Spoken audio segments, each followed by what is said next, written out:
Soyez les bienvenus à l'école des mystères. Pour vous, nous avons tant attendu ce rendez-vous et j'ai la ferme assurance qu'aujourd'hui encore, Dieu nous fera du bien.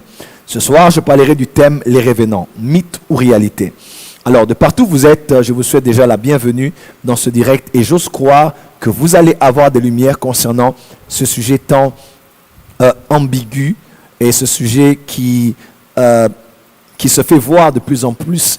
Non seulement cela se fait entendre, surtout pour nous les Africains, par ce qu'on a appris de nos parents, de nos grands-parents, même des légendes africaines, mais aussi ce qu'on voit aujourd'hui dans le monde hollywoodien, les films, les séries, les revenants, les zombies, les fantômes, les esprits errants et toutes ces choses.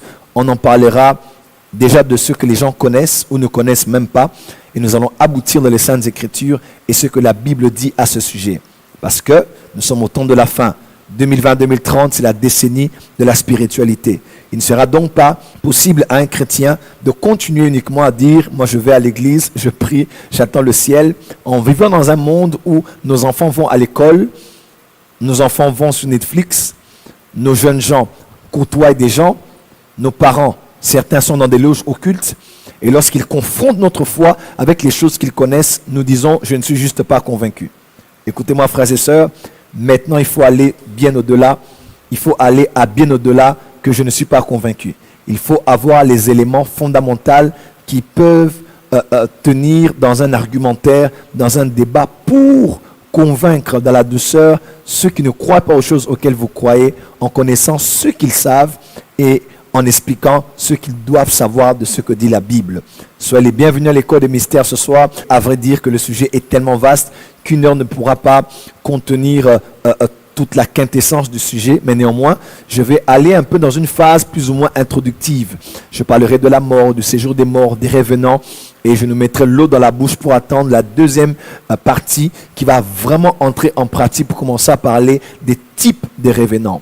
Commencer à expliquer comment ça se passe, comment est-ce possible ce qu'on voit avec le vaudou, ce qu'on voit ici, par exemple, chez nous en RDC, au niveau de Kisangani, au niveau du Congo central, au Bas-Congo et dans plusieurs coins de notre pays, comment cela est-ce possible que l'on voit quelqu'un qui est mort et puis qui revient à la vie? Il y a une jeune fille au niveau de Mongafula, il y a un enfant qu'on a vu au niveau de Mongafula qui s'est présenté en parlant de son père qui était déjà mort, ça fait 7 ans. Son père, Mongafula, mort depuis 7 ans et l'enfant vient pour parler de son père et il vient dans la famille dans laquelle ce père a vécu. Le père est déjà mort, on l'avait déjà enterré et l'enfant vient pour dire mais mon père est au niveau de Brazzaville, il est marié et il a eu plusieurs enfants, dont moi y compris. Et l'enfant vient, les gens de la famille disent ce n'est pas possible et ils vont à Brazzaville et ils ont vu cet homme. Ils ont vu cet homme et des choses bizarres se sont passées, je vous en parlerai tout à l'heure, des choses vraies. Ce ne sont pas des choses inventées, des choses vraies. Au niveau de Lemba ici, il y a de cela quelque temps, un jeune étudiant de l'UNIKIN a été enterré. Ses amis l'ont porté, comme cela se passe coutumièrement ici, les cercueils au niveau des épaules. On l'a emmené pour l'enterrer. On l'a bel et bien enterré. Et 4 jours après, quelques-uns de ses amis au niveau de Rond-Point Ngaba ont vu leur ami là. Ils ont essayé de lui poser des questions. Il était plus ou moins lucide, il s'est rappelé des choses, une autre partie de sa mémoire, il ne se rappelait pas et passa par là, un homme, je ne sais pas, par la chance ou par inadvertance, il passait par là, c'était un homme mystique. Lorsqu'il a vu ça, il est allé prendre de l'eau rapidement dans une maison, il a dit 3 mots, il a jeté sur cette personne et cette personne a directement disparu aux yeux même de ses amis qui tentent de converser avec lui. Le monde a beaucoup de mystères et l'école des mystères se veut un lieu où nous parlons exactement de ces choses, mais nous disons ce que la Bible veut dire. Il ne faut plus être un leader, un pasteur, un prophète, à qui lorsqu'on pose des questions, tu dis toujours « Oh non, ça ce sont des choses cachées ». Écoutez-moi, les choses cachées sont à l'Éternel, Deutéronome 29, verset 29. Mais Proverbe 25 dit que la gloire de Dieu, c'est de cacher les choses, mais la gloire du roi, c'est de sonder les choses. Dieu cache des choses. Mais nous qui sommes les rois du roi, parce qu'il est le roi des rois, nous sommes les rois du roi, donc nous sommes les rois dont lui, il est le roi des rois bien sûr. nous avons l'habilité par l'Esprit de Dieu de sonder les choses qui sont cachées. N'a-t-il pas dit, invoque-moi et je te montrerai les choses cachées. Dieu veut te révéler les choses cachées. Il est écrit qu'il connaît les choses de l'homme si ce n'est l'esprit de l'homme qui est dans l'homme, mais qui connaît les choses de Dieu si ce n'est l'esprit de Dieu qui est en Dieu. Et nous n'avons pas reçu l'esprit de Dieu pour demeurer dans l'ignorance, mais pour connaître les choses qui nous ont été réservées par sa gloire. Ce sont les choses que l'œil n'a point vues, que l'oreille n'a point entendues, qui ne sont pas montées dans le cœur de l'homme, mais les choses que Dieu a gardées pour nous par le Saint-Esprit. Frères et sœurs, je pense qu'il est plus que temps où les chrétiens doivent avoir la science de Dieu et une plus haute connaissance, une plus haute science que les alchimistes, une plus haute science que les francs-maçons, une plus haute science que les rosicruciens, une plus haute science que tous ceux qui sont dans les sciences ésotériques et exotériques, tous ceux qui croient en des choses bizarres et étranges. Nous devons avoir une science supérieure parce que nous avons avec nous le Dieu omniscient et le Dieu omnipotent, c'est-à-dire qui sait tout et qui est partout, aussi tout-puissant. Les revenants, mythes ou réalité. Alors, on ne peut pas parler des revenants sans pour autant parler de la mort, puisqu'on fait allusion à ceux qui reviennent du monde des morts, à ceux qui reviennent du monde des morts. Pour une raison ou pour une autre, on les voit encore. Il y en a ceux qui sont invisibles, on peut sentir leur présence, percevoir leur présence, voir des manifestations dans un lieu spécifique, dans des lieux différents, en particulier au niveau des maisons, là où ces personnes soit sont mortes, ou bien dans la vie des personnes qui les ont ôté la vie, pour ceux qui sont des vengeurs généralement, ou même des revenants qui sont vivants. On les voit vraiment comme ça. Certains, ce sont des morts qui sont morts, mais qui reviennent dans d'autres corps qui ne leur appartenaient pas. Beaucoup de ces genres de choses qui se font. On ne peut donc pas parler des revenants sans pour autant parler d'abord de la mort. Alors, je vais d'abord introduire en parlant de la mort, Alors, ça va peut-être vous surprendre, mais ma croissance des choses spirituelles ces 3-4 dernières années a été déclenchée lorsque dans mon ministère j'ai eu à être attaqué par l'esprit de mort. Le diable a libéré des puissances infernales pour mettre fin à ma vie et à mon ministère. Je passais par des temps de dépression, les larmes me coulaient des yeux, ma santé était altérée, affectée. Et c'est lorsque les messagers de la mort venaient vers moi pour me prendre et que Dieu m'avait donné la victoire sur l'esprit de la mort que j'ai commencé à réfléchir, c'est quoi la mort? C'est quoi l'ange de la mort? C'est qui l'ange de la mort? La différence entre l'ange qui a tué les premiers-nés en Égypte, la différence entre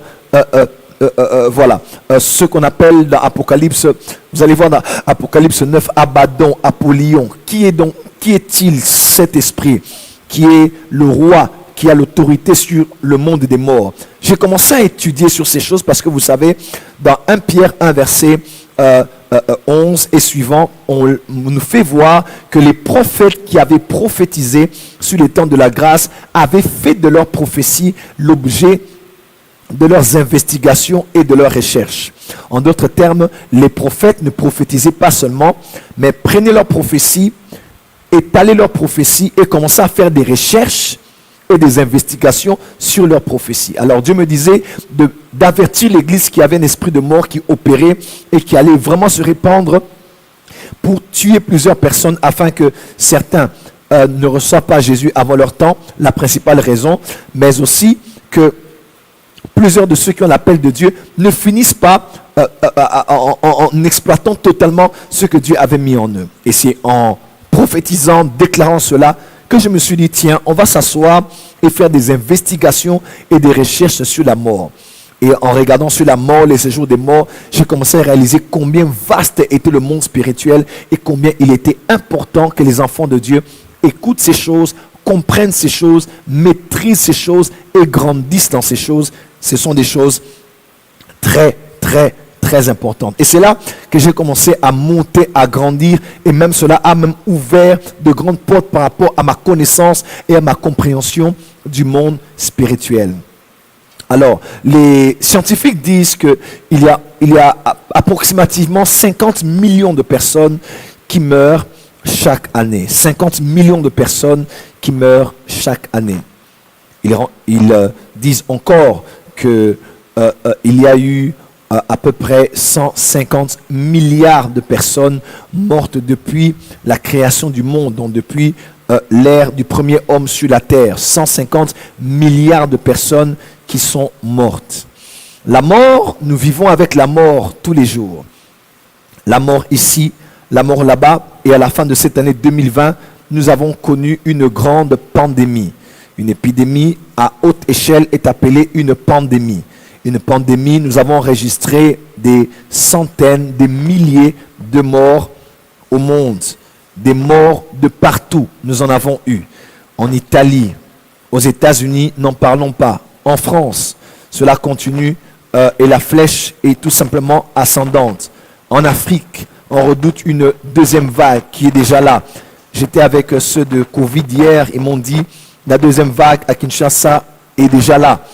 Elle se manifeste certes différemment, réagissant différemment selon les organismes, selon les cas, mais sinon la deuxième vague est là. Elle n'est pas si agressive qu'autrefois, mais elle est là et elle tue. Et nous avons enregistré beaucoup de morts durant cette année. Parmi nos amis, nos collègues de travail, nos membres de famille, et même, dommage, parmi les grandes célébrités, les hommes politiques, les hautes personnalités. Nous en avons perdu plusieurs cette année. Et le plus triste, nous avons perdu aussi parmi ceux des enfants de Dieu, des pasteurs, des bishops, des prophètes, des évangélistes sont morts de Covid-19. La mort ici, la mort là-bas et la mort partout. Alors, il est important de savoir certaines choses qui sont capitales concernant la mort. Déjà, vous devez savoir, dans la parole de Dieu nous explique quelque chose qui est très, très, très importante concernant la mort. Déjà, vous devez savoir, lorsqu'on parle de la mort, je vais lire pour vous un verset, lorsqu'on parle de la mort, on précise quelque chose qui est très, très, très important. Vous devez déjà le savoir. C'est que dans le psaume 89, je vais lire pour vous ce verset, psaume 89,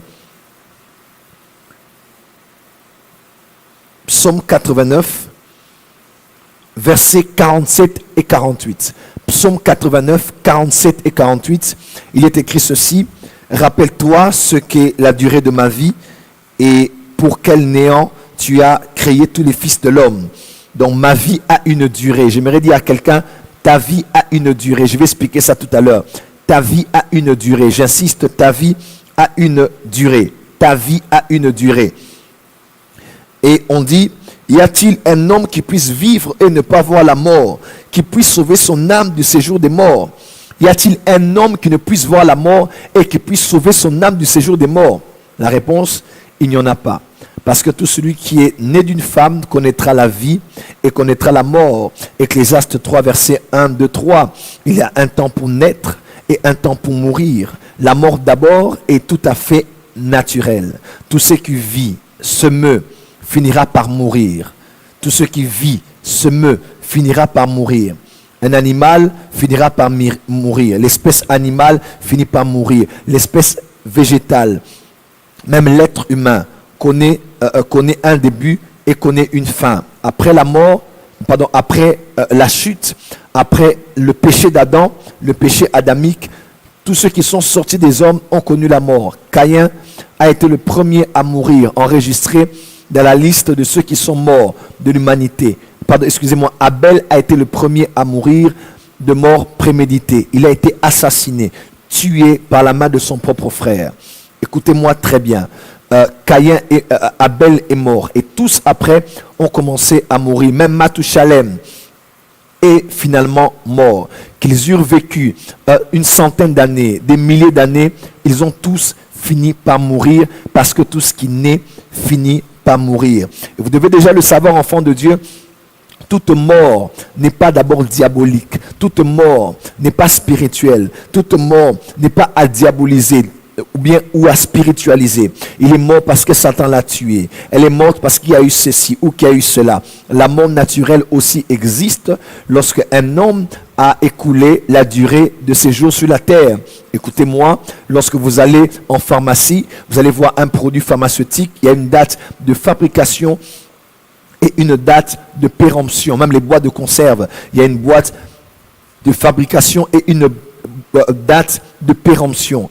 Le jour où cela est créé et le jour où cela va être périmé, va être détruit, va s'auto-détruire, ne sera plus à même de pouvoir vivre, mais au contraire va communiquer la mort. Date de naissance aussi dans nos cartes d'identité, dans nos passeports. Nous avons une date de naissance, mais seulement dans nos passeports, on ne met pas, dans nos cartes d'identité ou des lecteurs, on ne met pas la date de la mort. Et vous devez savoir que dans le monde spirituel, Dieu a cette date de la mort. Je connais un prophète au Gabon qui a prophétisé pour quelqu'un la date de sa mort. La personne est morte exactement à cette date et cette personne a été persécutée. Évidemment, un prophète a la capacité de lire ce qu'il y a dans le livre. Psaume 139, il est écrit: tous les jours qui m'étaient destinés étaient inscrits dans ton livre avant qu'aucun d'eux ne puisse exister. Oui, il y a un livre qui a tous les jours de ta vie. La durée de ta vie est dans ta vie.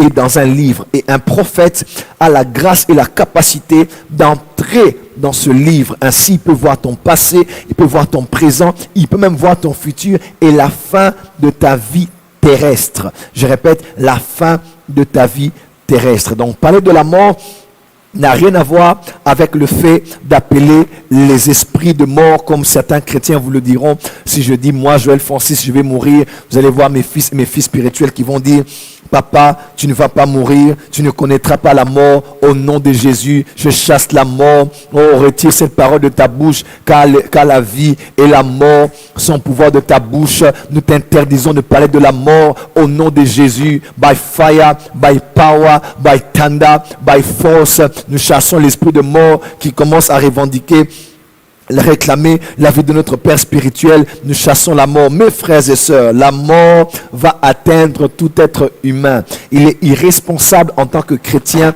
d'avoir peur de parler de la mort. Il est irresponsable en tant que parent d'avoir peur de parler de la mort. Miles Monroe, à son temps, il disait ce qui suit. Il disait: il n'y a pas une plus grande motivation que j'ai comme la mort. Parce que je sais que je vais mourir, parce que je sais que j'aurai une fin, je suis motivé dans le temps que j'ai à maximiser mon potentiel, à maximiser le temps, parce que rien ne me motive autant que la mort. J'aimerais dire, il faut que tu adoptes cela aussi. Rien ne doit te motiver comme la mort. Il est important, lorsque vous êtes parent ou responsable, d'avoir déjà eu à établir votre testament. Lorsqu'un enfant va dire à son parent: papa, maman, le testament, qu'est-ce qui est écrit? Vous allez voir, les parents disent: ça c'est la sorcellerie. Vous voulez que je meure avant mon temps? Qu'est-ce que vous voulez finalement? Essayez de me fixer ça un peu rapidement. D'accord. Ou bien coupez-le carrément parce qu'il me dérange. Alléluia, gloire au Seigneur. Gloire à Jésus, à lui et à lui seul. Et vous allez voir les parents dire: non, non, non, non, non, non. Ça, moi, je ne meurs pas. Pourquoi vous voulez le testament déjà? Vous voulez que je parte très tôt. C'est à cause de ça, chez nous, surtout en Afrique, lorsque le père maintenant meurt, il n'y a pas eu de testament. Lorsque maintenant le père meurt, ou bien la mère meurt, ou les parents ne sont plus, ils meurent dans un accident, ou quelque chose se passe, immédiatement, vous allez voir la famille de l'homme ou la famille de la femme venir et totalement déranger la vie de ces pauvres enfants. Parce que les enfants n'ont pas été protégés juridiquement, n'ont pas été protégés avec un testament légal. Arrêtons cette irresponsabilité d'avoir peur de parler de la mort. La mort est inévitable et la plus grande tragédie n'est pas la mort, mais c'est une vie sans connaissance de sa destinée. C'est une vie qui est ignorante de son but. C'est une vie qui n'impacte pas sa génération. La plus grande tragédie, ce n'est pas de mourir, mais c'est de mourir sans avoir accompli ce pourquoi Dieu t'avait envoyé ici-bas sur la terre. Donc c'est irresponsable d'avoir peur de parler de la mort. La mort est inévitable et le psalmiste dit: y a-t-il un homme qui puisse vivre et ne pas connaître la mort, qui puisse sauver son âme du séjour des morts? C'est clair et inévitable, tout être humain connaîtra la mort. C'est important que je pose ces bases parce qu'elles vont vraiment nous aider à comprendre le concept des revenants. Des revenants. Numéro 1, la mort est naturelle. Mais dans le plan mystérieux et spirituel, vous allez voir que bizarrement, il semble que certains animaux ont comme une connexion avec le monde spirituel, comme une connexion avec le monde des morts. Vous allez voir, lorsqu'un homme est mort dans un lieu de retraite ou dans un hôpital, certains chats ont tendance, soit pendant que la personne veut mourir ou lorsqu'elle est déjà morte, les chats de monter sur le ventre de cette personne ou sur le torse et d'y rester. Vous allez voir par exemple, les chevaux généralement refusent de manger là où l'un des leurs a perdu la vie, bizarrement. Le cheval qui mord peut ne pas être là, mais ils vont refuser de manger dans cet endroit-là. On ne sait pas ce que les animaux sentent, nous ne savons pas du tout ce que c'est exactement. Vous allez voir, même que les éléphants, lorsqu'ils passent, lorsqu'ils sont en mouvement et ils voient les os des autres éléphants, ils ont tendance à s'arrêter et à montrer comme une marque de révérence avec leur queue pour honorer ceux qui sont morts avant eux. Même les dauphins ont tendance à emmener les poissons qui sont morts faire un peu comme leur dernière demeure. Les animaux, bizarrement, sont très instinctifs par rapport au monde spirituel. Et vous le savez de manière très étrange, lorsqu'il y a un mouvement des esprits quelque part, un mouvement très manifeste des esprits, dans Job, il est écrit, un esprit passa près de moi et mes cheveux se hissèrent et mes poils se hissèrent. Comme on dit, j'ai eu la chair de poule. Il y a comme un esprit qui est passé par là. Les hommes peuvent le sentir, même les animaux peuvent le sentir. Lorsque les esprits sont en mouvement dans la maison, les chats peuvent le ressentir. Lorsque les esprits sont en mouvement dans une parcelle, les chiens peuvent commencer à aboyer. Parce que les chiens ou même les chats et certains animaux ont comme une facilité à capter les mouvements de le monde spirituel autant que les êtres humains et même des fois plus que les êtres humains et bien avant même que les êtres humains. Et si cet âne de ce prophète qu'on appelle Balaam a pu voir l'ange, je sais que c'était une intervention divine spéciale pour que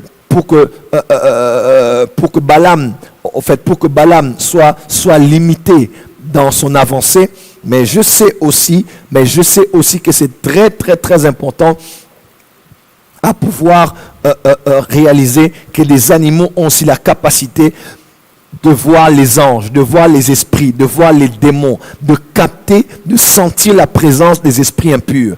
Et si un animal qui n'ira pas au ciel peut capter, peut sentir cela, à plus forte raison toi. Voilà pourquoi je décrète et déclare sur toi ce soir qu'une grâce spéciale te soit accordée de pouvoir capter et sentir le mouvement des esprits autour de toi, le mouvement des anges autour de toi.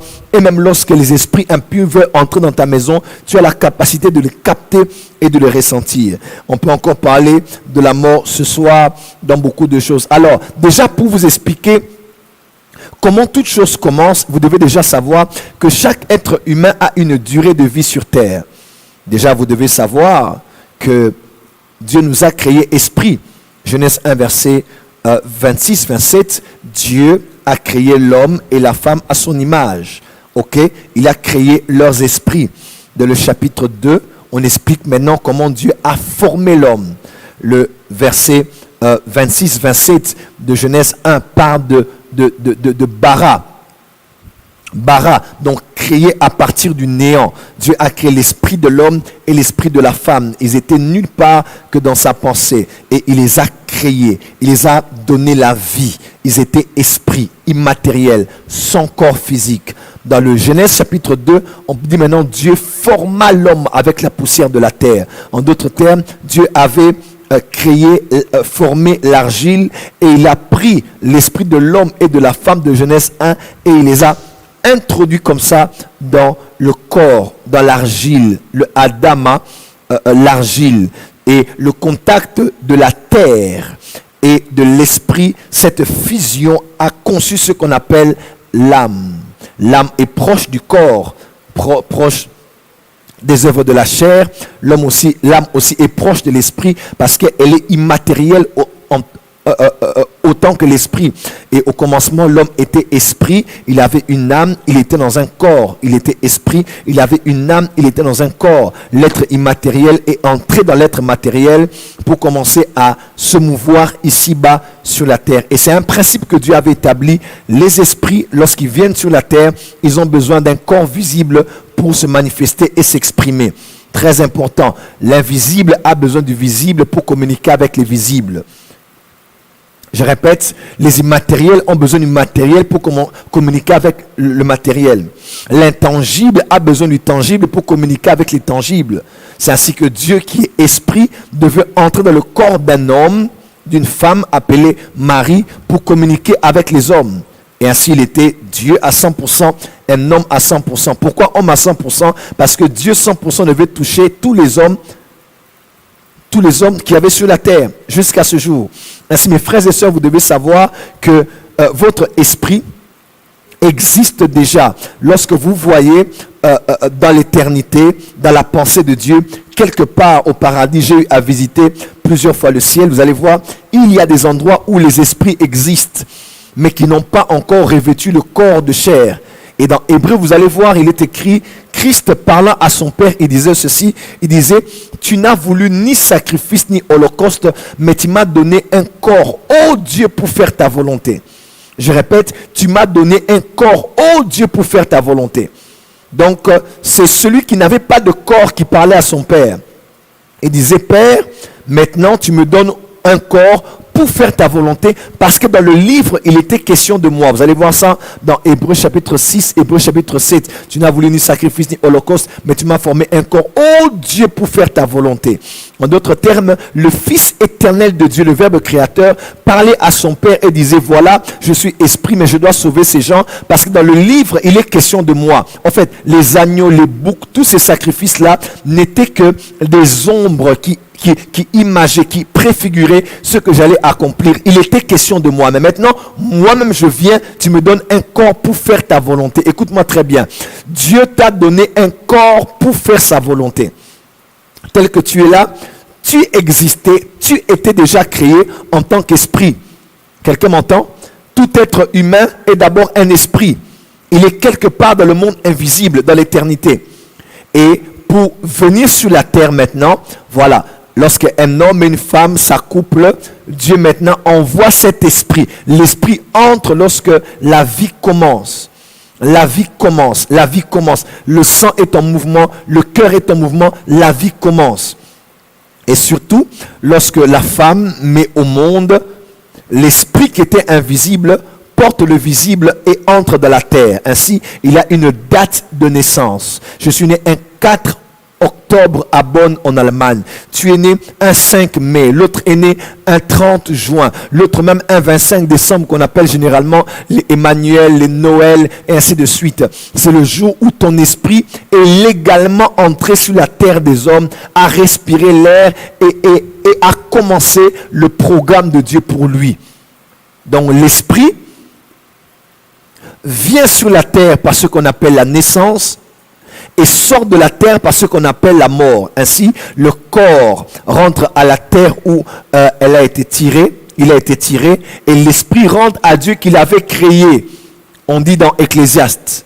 Donc, nous sommes esprits, nous sommes envoyés sur la terre, nous venons légalement sur la terre par la naissance et nous sortons légalement de la terre par la mort. Donc la naissance est la porte d'entrée d'un esprit sur la terre par un corps de chair, et la mort est la porte de sortie d'un esprit hors du corps de chair. Est-ce qu'on peut continuer? Est-ce que ça passe? Est-ce que ça passe? Est-ce que ça passe? Ainsi, tu te revêts un corps pour faire sa volonté.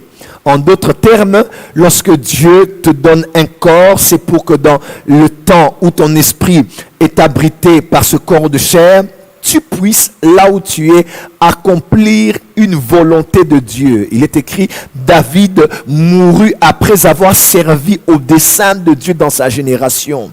C'est-à-dire, il était esprit, il est né d'une femme, il a vécu sur la terre, il était le 8e fils.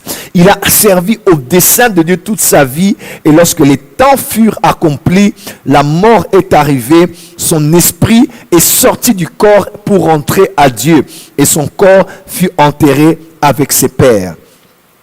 Est-ce que je peux continuer? Ça, c'est très important. Ce sont les introductions indispensables. Je peux parler des revenants, mais je risque de ne pas bien toucher le but parce que les gens ne vont pas comprendre exactement lorsqu'on parle de la mort. Ainsi, Jésus-Christ était esprit, il est entré dans un corps et le temps de la durée de la vie de son corps était de 33 ans. Et après 33 ans, Jean 17, il a dit maintenant, I am done, j'ai fini. Et à la croix, il a dit, tout est accompli, je te remets mon esprit. Le corps a été enseveli, mais l'esprit est rentré vers Dieu qu'il avait envoyé.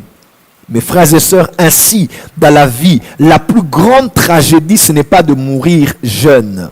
Parce que l'importance de la vie n'est pas la longévité de la vie, mais l'effectivité de la vie. Jésus a vécu en tant qu'esprit dans un corps de chair 33 ans. Et durant 33 ans, dans un ministère de 3 ans, il a impacté le monde. Comment?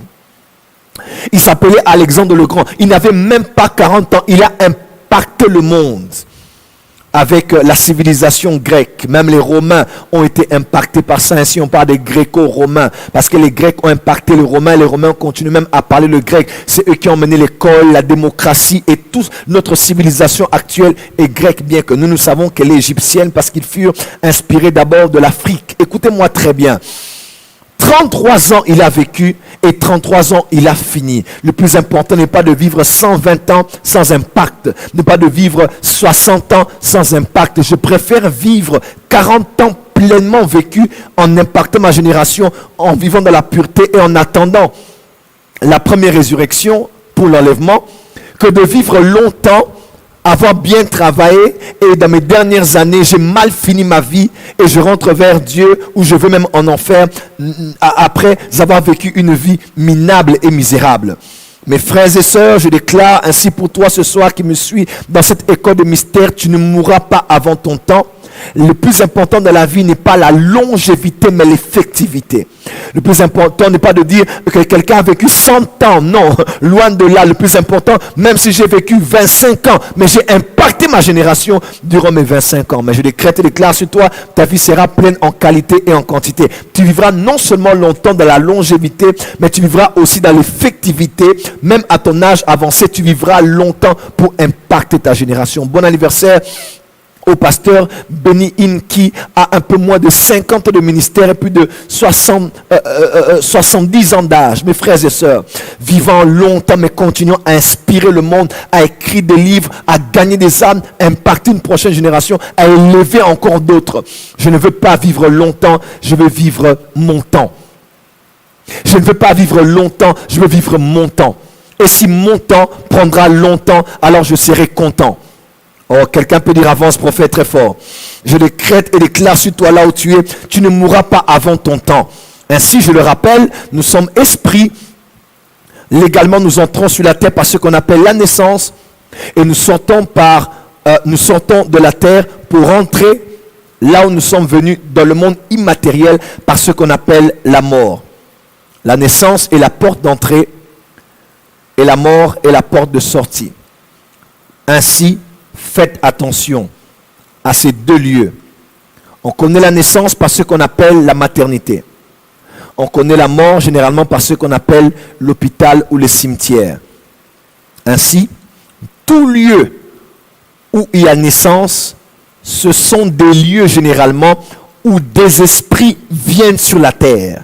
Donc il y a un mouvement du haut vers le bas, vers l'invisible, vers le visible. Ainsi, dans les maternités, il y a beaucoup de mouvements spirituels parce que des esprits viennent sur la terre légalement. Il n'y a pas que des bébés bichou, mon bébé choupichou, tout ce que tu veux.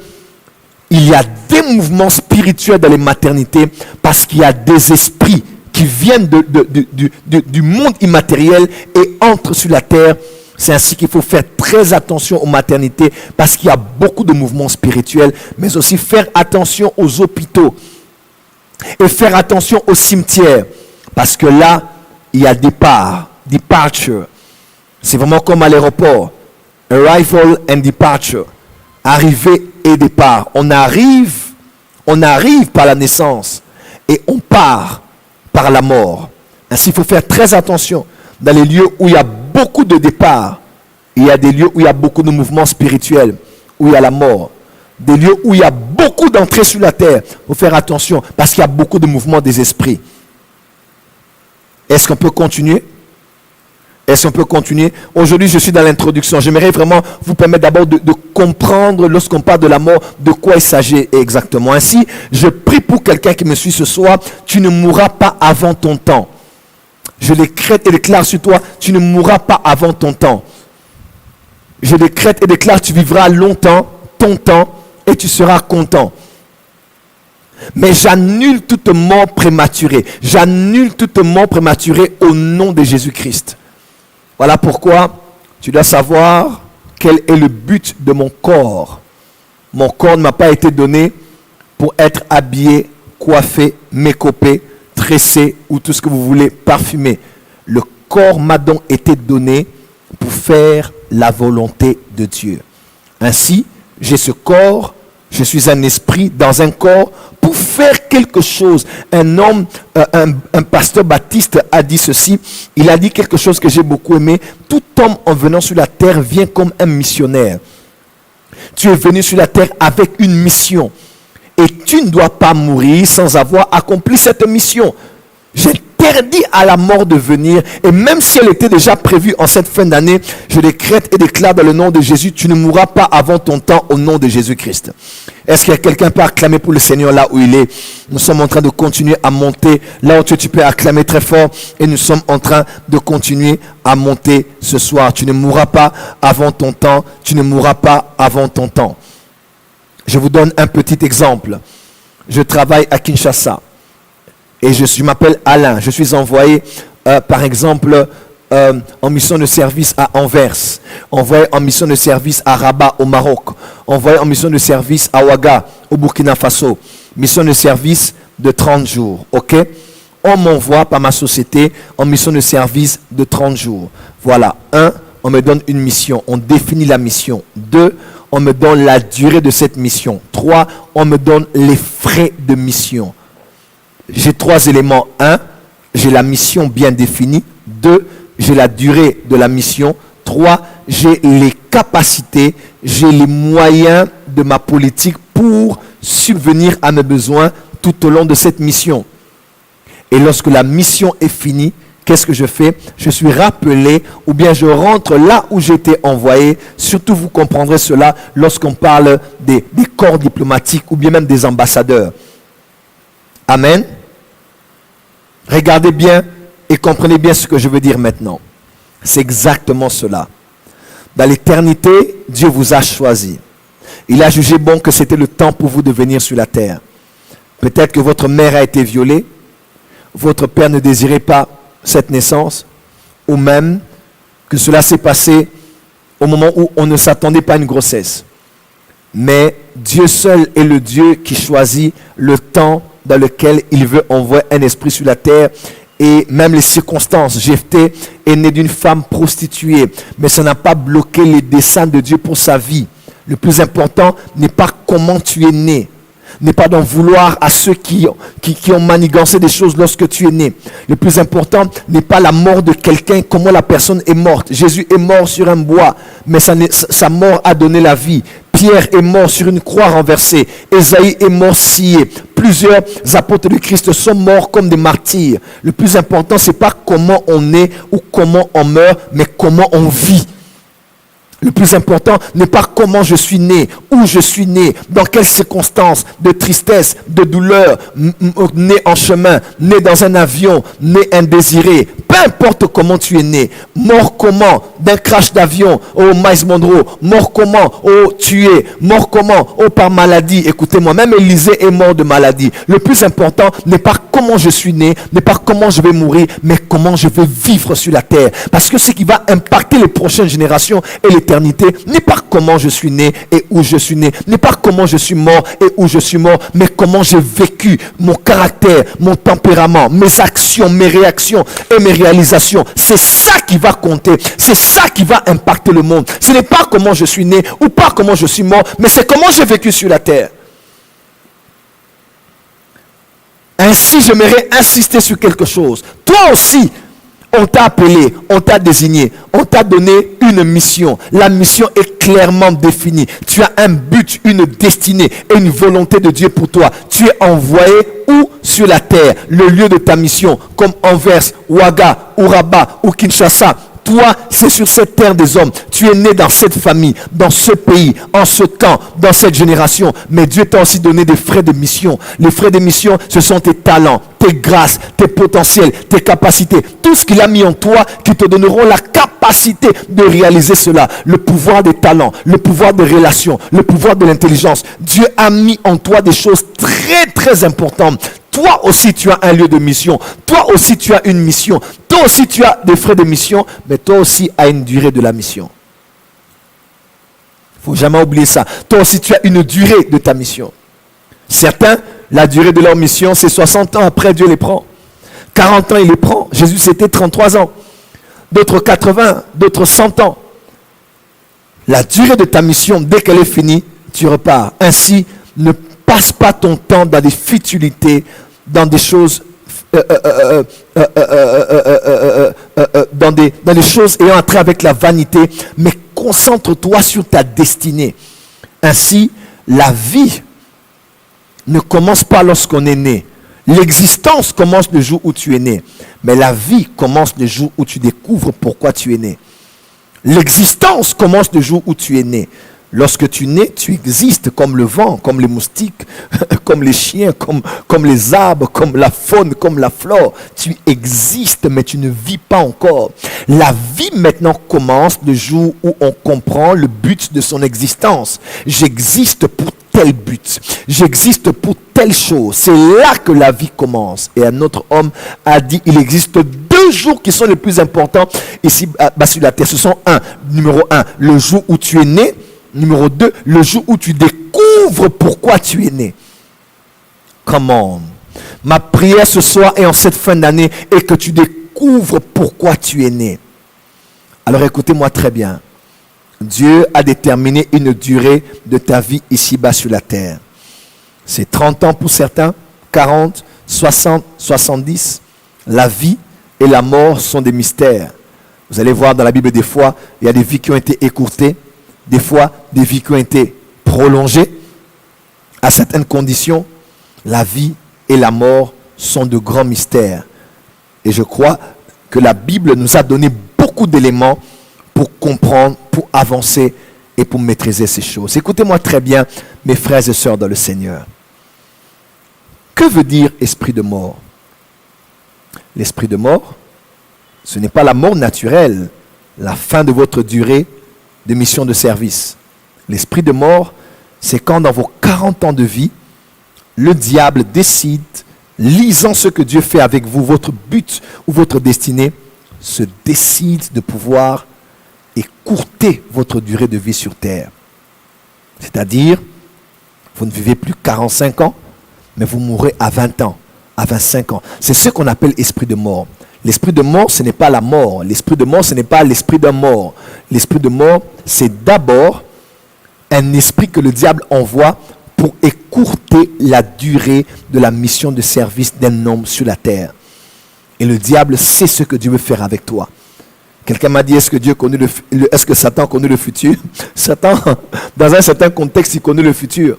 Il n'est pas omniscient, il n'est pas omniprésent, mais il peut avoir assez d'informations sur toi, de ce que Dieu veut faire avec toi, en lisant les astres, en lisant les temps, les circonstances, en écoutant les prophéties, en voyant comment les choses s'alignent dans ta vie. Il se dit, cette femme n'est pas ordinaire, cet homme n'est pas ordinaire, je dois détruire, bousiller, détruire totalement sa vie.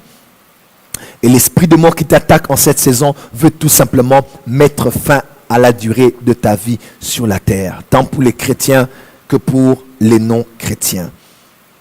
Est-ce que quelqu'un peut dire avance, prophète? Je le répète, aujourd'hui, je suis dans l'introduction parce que vous allez mieux comprendre les révénants lorsque vous comprenez cette notion. Allons un peu dans les Écritures avec moi et je vous donne des versets qui vous montrent qu'il est possible de mourir avant son temps. Ecclésiaste 7, verset 17. Ecclésiaste 7, verset 17. Il est écrit ceci. Ne sois pas méchant à l'excès et ne sois pas insensé.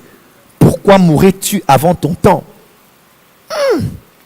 Pourquoi mourrais-tu avant ton temps? Même Ecclésiaste, le sage Salomon, le mystique, il a dit, tu ne dois pas être méchant à l'excès et tu ne dois pas être insensé. Pourquoi tu veux mourir avant ton temps? Pourquoi tu veux mourir avant ton temps? Je répète, pourquoi tu veux mourir avant ton temps?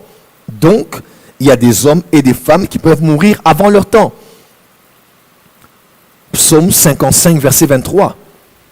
Psaume 55, verset 23. Et toi, ô Dieu, tu les feras descendre au fond de la fosse. Les hommes de sang et de fraude n'atteindront pas la moitié de leur jour. C'est en toi que je me confie.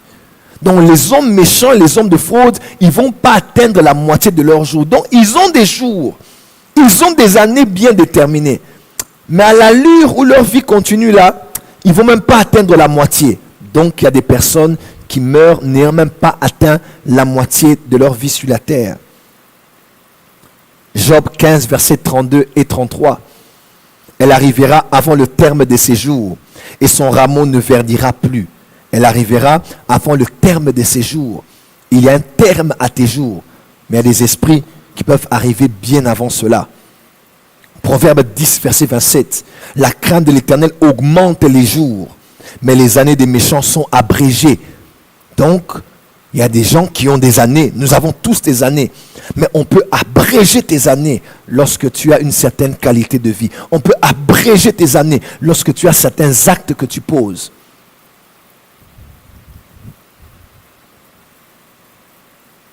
Waouh! Incroyable et extraordinaire. Je vais lire encore. Je vais relire ce verset, Ecclésiaste 7, verset 17. Ne sois pas méchant à l'excès et ne sois pas insensé. Pourquoi mourrais-tu avant ton temps? Frère, donc il y a des hommes et des femmes sur la terre qui meurent avant leur temps. Revenons un peu à ce que je disais. Lorsque tu es un esprit et que l'esprit entre sur la terre légalement, il entre par un contexte qu'on appelle le contexte de la famille. C'est-à-dire, il entre dans un lieu où vécurent des hommes avant et vivent des hommes pendant sa naissance. Je suis Joël Francis Tatumundala, troisième de ma mère et plus de 15e de côté de mon père. Je suis né Tatou, c'est le nom de ma famille. Mais il y a eu d'autres Tatou avant moi, avant mon père et avant le père de mon père. On les appelle les aïeux ou bien les ancêtres. Lorsque je nais dans une famille, je porte le nom, un nom qui a été porté par plusieurs avant moi dans ce qu'on appelle une famille. Et je m'identifie aux miens, à mes frères et sœurs, mes oncles, mes tantes, avec le nom que nous portons tous et le code génétique que nous avons tous. Donc nous naissons dans nos familles. J'entre sur la terre dans un corps, je m'identifie à une famille de ceux qui sont vivants et de ceux qui sont morts. Il ne faut jamais oublier ça. Et c'est des choses que beaucoup de croyances africaines maîtrisaient. Surtout lorsqu'on naissait et lorsqu'on mourait. Lorsqu'on naît, on va célébrer les ancêtres et remercier ceux qui ont vécu avant. Parce que nous maintenant, nous avons quelqu'un de nouveau qui est venu. À la limite, certains même croient que ce qui a été, que les ancêtres accordent leur bénédiction à la personne qui naît dans cette lignée. Et pire encore, certains croyaient que c'est quelqu'un parmi les ancêtres qui est revenu dans un autre corps. Donc, lorsqu'on est, on est dans un contexte, on est dans une famille. Et lorsqu'on meurt, on meurt dans un contexte et on meurt dans une famille. Je vais lire pour vous quelques versets qui vont peut-être vous choquer là où vous êtes. Écoutez-moi très très bien. Ce soir est une soirée introductive. Je vais d'abord donner les généralités par rapport à la mort pour que vous puissiez bien comprendre. Quand on parlera des revenants, on veut maintenant parler dans quel contexte. Il est écrit ceci. Abraham expira, mourut après une heureuse vieillesse, âgé et rassasié de jours, et il fut recueilli auprès de son peuple. Était-ce seulement le peuple physique? Question mark. Genèse 25, verset 17. Et voici les années de la vie d'Ismaël, 137 ans. Il expira et mourut, et il fut recueilli auprès de son peuple. Genèse 35, verset 29, il expira et mourut, et il fut recueilli auprès de son peuple, âgé et rassasié de jours. Et Ésaü et Jacob, ses fils, l'enterrèrent. On parle ici d'Isaac. Genèse 49, verset 29. Puis il leur donna cet ordre: je vais être recueilli auprès de mon peuple. Enterrez-moi avec mes pères dans la caverne qui est au champ d'Éphron le Héthien. Aïe! Recueilli auprès de son peuple. Même les Juifs croyaient que lorsque je meurs, je suis recueilli par ceux qui vécurent avant moi. Ils furent enterrés avec ses pères, non pas juste par rapport à une localisation géographique, mais parce qu'ils croyaient qu'on était recueillis par ceux qui vécurent avant nous.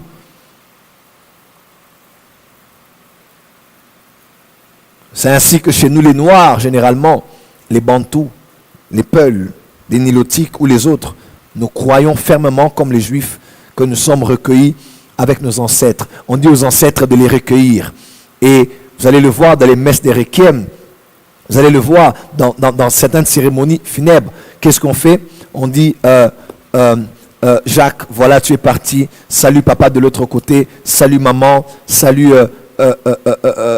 grand-père. Dis à grand-père de nous fortifier. Dis à grand-mère d'être avec nous, de penser à nous. Dis à Tantine et Mani que je l'aime, que je pense à elle. Et toutes ces choses-là. Écoutez-moi très bien, il faut faire très très attention. Allons au cimetière et disons un mot à la personne qui est partie.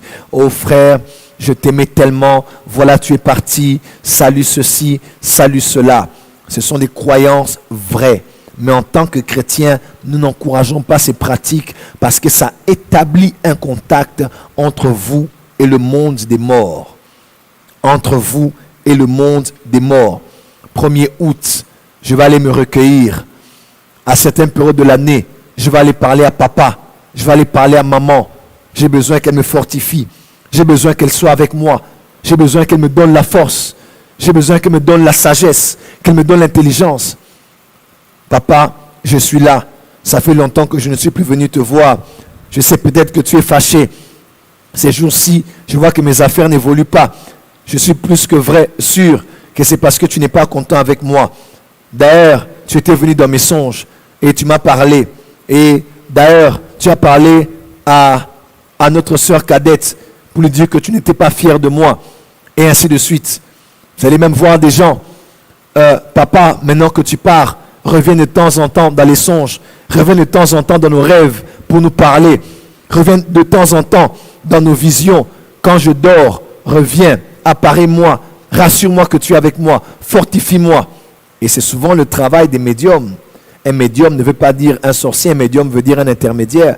Parce que les réseaux sociaux sont des médiums de communication.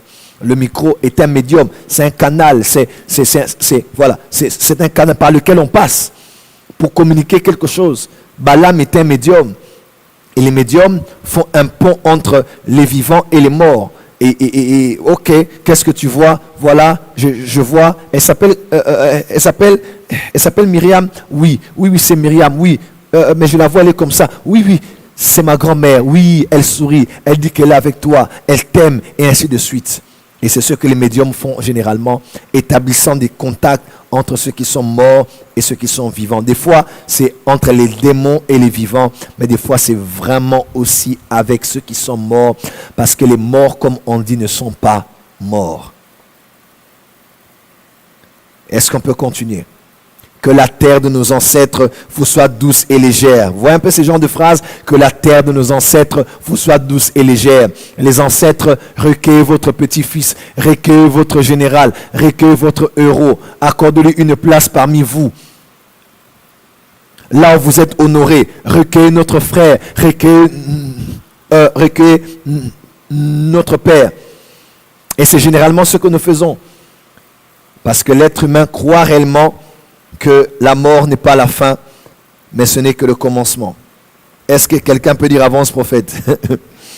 Est-ce que quelqu'un peut dire avance prophète bien? Il y a des choses qui se passent dans le domaine des morts, il y a des choses qui se passent dans le domaine de la mort. Des choses étranges, des choses bizarres, des choses mystiques, des choses mystérieuses qui se passent. Et l'une des choses les plus graves que nous voyons dans le domaine de la mort, c'est d'apprendre que quelqu'un qui était mort est revenu. D'apprendre que quelqu'un qui était parti est revenu dans le corps de quelqu'un d'autre, d'un enfant qui naît. Il est revenu. Parlerons-nous de réincarnation, d'incarnation, d'un revenant, de quelqu'un qui est revenu? Laissez-moi lire un verset pour vous et on va aller en avançant et on va chuter pour ce soir. On était dans l'introduction. Je reviendrai maintenant pour vous expliquer des choses par rapport aux revenants. Matthieu 14, versets 23 et 27. Quand il l'eut renvoyé, il monta sur la montagne pour prier à l'écart et comme le soir était venu, il était là seul. La barque, déjà au milieu de la mer, était battue par les flots car le vent était contraire. À la 4e veille de la nuit, Jésus alla vers eux, marchant sur la mer. Quand les disciples le virent marcher sur la mer, ils furent troublés et dirent, c'est un fantôme. Une autre version dit, c'est un revenant. Parce qu'ils croyaient, les pécheurs généralement, avec leur croyance, qu'un esprit d'un homme qui est mort avant son temps pouvait encore errer. On l'appelait un fantôme ou un revenant. Et les Juifs dirent, c'est un revenant. Ils ont cru que c'était quelqu'un qui sortait du abysse, du Sheol, des Tartares, qui sortait de la Guienne, qui sortait de l'abysse, qui sortait du séjour des morts et qui était venu pour une mission, pour donner un message ou pour autre chose. Frères, les revenants sont cités dans la Bible. Qui sont-ils? Quelle est leur mission? Qu'est-ce qui se passe avec le vaudou? Vous allez même voir une grande histoire a marqué 2020, c'est la mort de George Floyd, c'est ça? Floyd, ce noir qui a été tué aux États-Unis. Pardon? Ok, Floyd qui a été tué. Il y a des prêtres vaudous qui ont appelé son esprit pour appeler vengeance, qu'il aille venger sa mort auprès de ces blancs. Parce que dans un instinct panafricain, les Noirs ont dit non et non, trop c'est trop. On ne peut pas faire souffrir autant nos frères. Et ils ont appelé son esprit. Il y a des hommes qui appellent les esprits de ceux qui sont morts. On les appelle les médiums, on les appelle les nécromantes. Frères, on les appelle les spirites. Il y a des choses qui se passent dans notre monde. Et au prochain numéro, maintenant, je vais expliquer, lorsque la vie est limitée, l'esprit ne va pas dans un lieu de repos. L'esprit continue à vivre. Le corps se repose, mais l'esprit continue d'exister. Il n'est pas forcément au paradis. Il n'est pas forcément dans le monde des morts. L'esprit peut être encore dans la maison où le corps a cessé de respirer. L'esprit peut être encore là en train d'errer. Quand la personne rend l'âme, on peut encore prier et l'esprit revient. L'esprit peut ne pas trouver son chemin. Comment cela est-ce possible? On va aller en profondeur à notre prochain numéro. J'aimerais prier pour vous. Père, dans le nom de Jésus, je décrète et déclare qu'aucun ne va mourir avant son temps. Je décrète et déclare que la mort n'est pas au rendez-vous. Je décrète et déclare que chacun d'entre nous va vivre et accomplir les desseins de Dieu dans sa génération. Je décrète et déclare que dans la qualité et la quantité de vie, nous allons vivre ici-bas sur la terre. Et en cette fin d'année, la mort n'est pas invitée, n'est pas au programme. Nous allons vivre et vivre longtemps pour accomplir les buts et les desseins de Dieu à notre sujet dans cette génération. Soyez couverts dans le sang de Jésus et soyez invisibles et invulnérables devant toutes les ruses de l'adversaire. Vous n'allez ni mourir de poison, d'accident ou étant précipité par la jalousie des hommes ou par la sorcellerie. Vous allez vivre et accomplir les desseins de Dieu pour votre génération. Je vous bénis tous. Je déclare la faveur de la longévité sur vous au nom de Jésus-Christ. Amen. C'était pour vous ce soir le prophète Joël Francis Tatou. Merci à la réalisation. C'était l'école des mystères pour vous. Allez juste, si vous voulez, encourager ce ministère. Les coordonnées sont là pour que vous puissiez envoyer une libéralité. Mais surtout, je vous recommande d'aller maintenant sur notre Telegram. Le lien est déjà sur la vidéo. Cliquez sur Telegram ou téléchargez, si vous n'avez pas encore téléchargé Telegram, dans votre téléphone, Play Store, Apple Store, Google Play Store, téléchargez. Parce qu'à l'intérieur, il y a une grande campagne que j'ai lancée, ça fait plus de 2 semaines déjà, parce que nous voulons que cette chaîne de télé Power Channel puisse diffuser ce genre de messages au Congo et dans le monde entier, même dans plusieurs langues. Donnez-moi l'opportunité d'aller plus haut et plus loin avec ces chaînes de télévision. Au-delà des lives, nous voulons vraiment établir cette grande base. Beaucoup de choses ont été dites. Les administrateurs de Telegram vont nous renvoyer la vidéo et les coordonnées. Tenez-moi par la main et aidez-nous à pouvoir toucher un grand nombre de personnes avec l'évangile de Jésus-Christ. Alors ce soir, je vais juste faire une dernière chose. La mort est inévitable, mais où allez-vous passer votre éternité? Quel sera le sort de votre esprit, de votre âme après votre mort? Jésus-Christ est la nouvelle naissance et la garantie principale. On appelle cela le casque du salut. Alors tu dois être sauvé aujourd'hui. Tu dois être sauvé maintenant pour être sûr que lorsque tu meurs, les anges viennent et recueillent ton esprit et t'emmènent là où tu dois te reposer en attendant la première résurrection. Tu n'es pas sauvé, tu ne connais pas Jésus, ou même tu n'es même pas chrétien, tu vis dans les spiritualités, l'occultisme, et tu comprends que le salut est en Jésus. Maintenant, je veux que tu répètes cette prière après moi. Dis: Seigneur Jésus, je suis un pécheur, je viens devant toi tel que je suis. Pardonne mes péchés, efface mes iniquités, inscris mon nom dans le livre de vie. Je t'ouvre mon cœur et je te reçois, Seigneur, et je déclare de ma bouche que Jésus-Christ est mon Seigneur et mon Sauveur, et je crois dans mon cœur que Dieu le Père t'a ressuscité d'entre les morts. Je suis sauvé, je suis un enfant de Dieu, je suis né de nouveau. Au nom de Jésus-Christ, Amen. Que Dieu soit glorifié. Vous avez reçu Jésus ce soir, et alors vous suivez ce direct, s'il vous plaît, écrivez-nous maintenant sur Telegram. Nous allons voir comment vous encadrer et vous conduire dans cette nouveauté de vie en Jésus-Christ. On se retrouve demain pour nos 2 services et surtout lundi à 18h pour ce grand direct de délivrance. Sinon, portez-vous bien. On se retrouvera très bientôt pour un prochain numéro de l'école des mystères. Là maintenant, je vais expliquer en profondeur c'est quoi les revenants. Soyez bénis et bonsoir chez vous.